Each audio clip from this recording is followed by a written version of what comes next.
our captain and storyteller tonight. Just before we set off here, folks, please remain seated, keeping those hands, arms, feet, and legs inside the boat at all times. And parents, please remember to keep an eye out on those little ones, and little ones keep an eye out on those parents, so our story doesn't have to take any unexpected turns. And now, folks, although it appears we're entering the jaws of Monstro the whale, the very same whale that swallowed Pinocchio, is instead going to be transporting us to the very magical place of Storybook Land.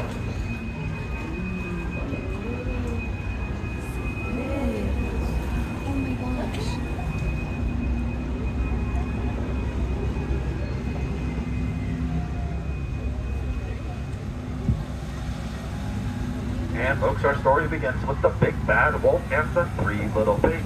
Here on the right hand side are the houses of those three little pigs, with one made of straw, one made of sticks, and one made of guaranteed wolf-proof bricks.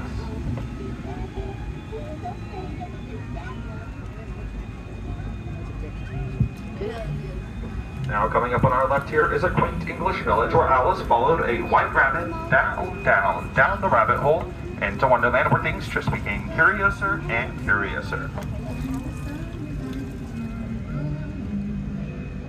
And here on the right is London Park, where Peter Pan and the Darling Children first flew off to Neverland with the help of some of Tinkerbell's magic pixie dust, where they would never ever have to worry about growing up.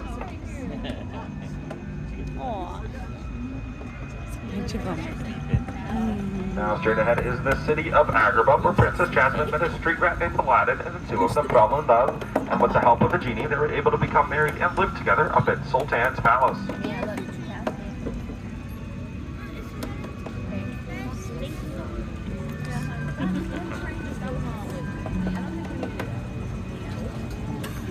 Now here we have these lovely archways that Jasmine and Aladdin flew over, sideways, and under on their magic carpet ride off to a whole new world.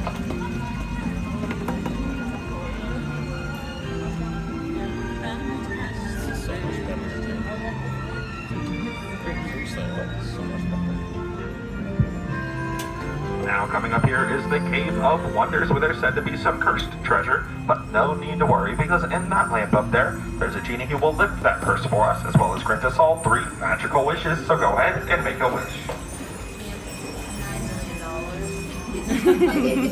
Why go with just 9? Go with like 999. No, I think I'm cool with 9. Over here on our right-hand side is the story of Snow White and the 7 Dwarfs, where Snow White fled from an evil queen and was able to stay with the 7 Dwarfs thanks to her kindness. On the opposite here to our left is a blue-roofed chateau where Cinderella lived with her evil stepmother, who did not allow her to go to the ball. Thankfully for Cinderella, though, she did have a fairy godmother who granted her that wish, and later on she was able to live happily ever after in her castle on top of the hill. I keep always wondering when that Marvel fairy godmother is going to show up. I guess I'm not Cinderella.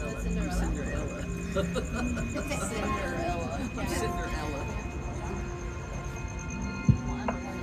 Now here on our left-hand side is this lovely bed of quilted flowers inspired by our 1933 Silly Symphony cartoon. And yes, folks, all these flowers are 100% real, all thanks to the help of Tinkerbell's magic pixie dust. They too will never ever have to worry about growing up.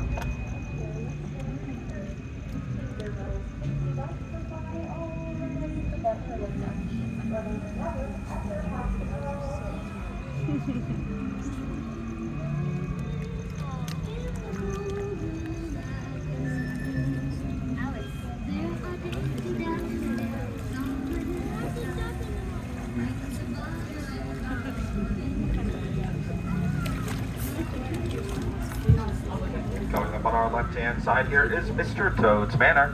Unfortunately for us, Mr. Toad isn't home right now, as he's off in his motor car on a wild ride to nowhere in particular. But just after that is the very magical kingdom of Arendelle, where the 2 sisters Elsa and Anna are from. One also tried to run off to her ice palace on top of the mountain there. Anna didn't like that very much and was able to convince Elsa to move back down with the power of love. And straight ahead is the woodcarver Geppetto's workshop, where he built and wished for Pinocchio to become a real boy. After Pinocchio saved Geppetto from the belly of Monstro the whale, the blueberry granted them both that very wish.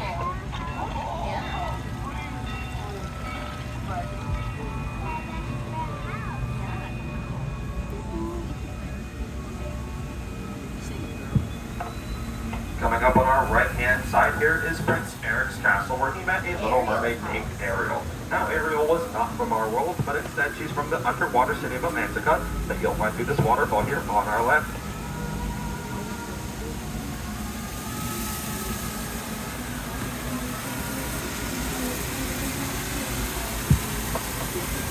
And folks, thank you very much for joining me here tonight through our journey in Storybook Land.